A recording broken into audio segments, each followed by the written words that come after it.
situation room? He was kept up to date throughout the day. Do you not know whether he was in the I don't remember what room the president was in on that night. That's a largely irrelevant fact. Irrelevant. Well, the point is, the question is, the premise of your question is that somehow there was something that could have been done differently. Okay, that would have changed the outcome here. The Accountability Review Board has looked at this. People have looked at it. It's a horrible tragedy what happened, and we have to just make sure it doesn't happen again. Here's the point, though. The ambassador goes missing. It ends up the first ambassador in more than 30 years is killed. 4 Americans, including the ambassador, are killed. Dozens of Americans are in jeopardy. The president at 4 o'clock in the afternoon says to the chairman of the Joint Chiefs, deploy forces. No forces are deployed. Where is he while all this is going on?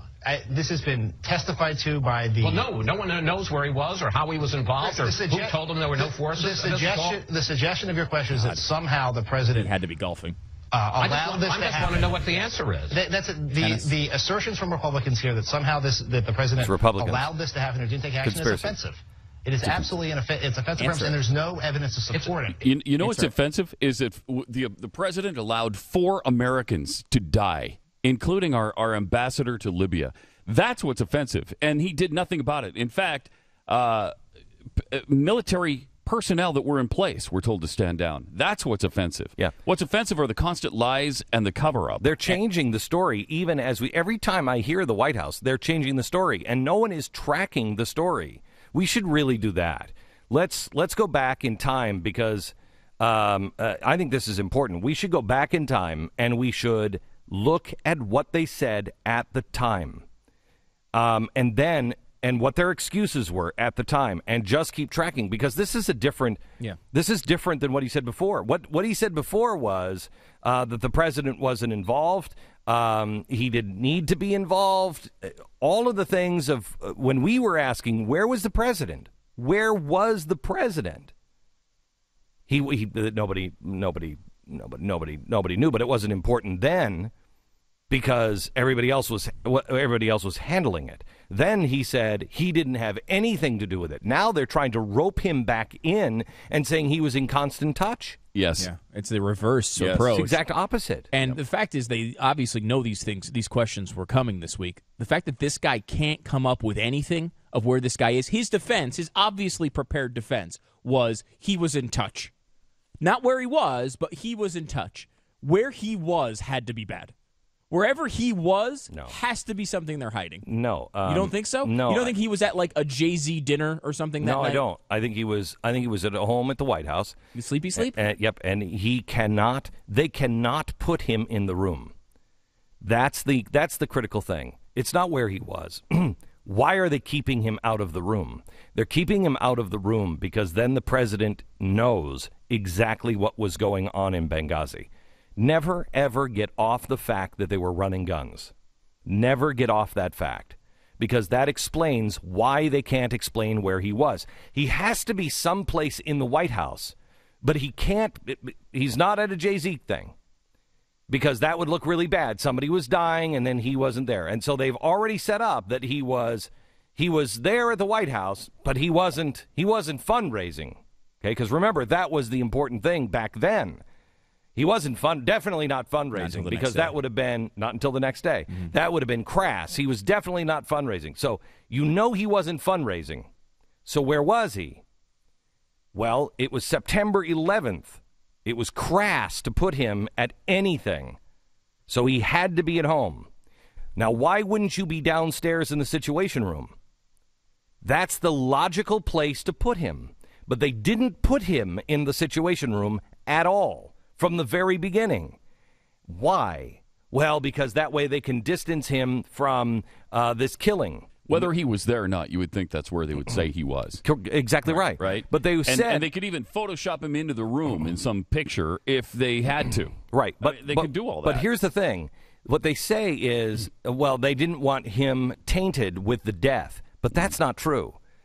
That takes you again away from... Why was the ambassador there in the first place on September 11th? Why did this attack really happen? Why did they try to make it? It wasn't about politics. It's about gun running. If the president is involved in any step of the way, why didn't they send the forces there? We all know that's a lie. We all know that we have the forces. We all know that we absolutely send people in. We send troops. There was something there that they couldn't see at that CIA annex. That's why nobody wants to talk about the annex. Nobody wants to talk about that place. Why? Why was he there? It's a CIA safe house. It's a CIA annex. Why was he there? Because something was going down that the president knows about and can't know about. So they have to isolate him in case anybody has the balls to say what we're saying to you now. The United States government is running guns to the Syrian rebels. And they were doing it from the ambassador was the go-between, and they were running them from the CIA safe house. They were also collecting arms. We have been told, we know for a fact, that the arms that were used against Gaddafi were used against us in this particular safe house. So they were the guns that we ran to the rebels. We ran these guns to topple Gaddafi. We were trying to recollect all of those guns. We're trying to get all of those rockets and everything else that we let go because it would topple Gaddafi. So he's there trying to gather everything up, trying to bring everything in, and he's running them to Syria through Turkey. It goes bad. Why don't you send anybody in? Because then you have witnesses of what was going on. Why isn't the president in the Situation Room when he's upstairs going to sleepy sleep? Why do they make it such a point? Why would Leon Panetta come out and say what he said during an election that the president, there was no phone calls? There was no emails, there was no phone calls, no contact with anyone in the White House all night long. Why? Why? To keep him clean of the real crime. Even the death of the ambassador, I am sorry to say, is not the real crime. The one they're trying to cover up is not the ambassador's death. It is running guns to the Muslim Brotherhood, period.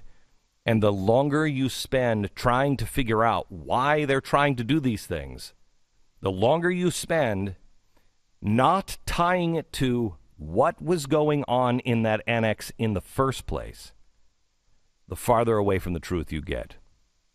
You'll notice it's the one question that nobody is asking.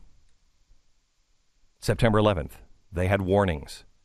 He's there without he's there without his usual guards. He's not in a safe place. He's in an annex. Why? Why was he there? No one will ask, and no one will answer that question. That's where the Nixonian crime happens.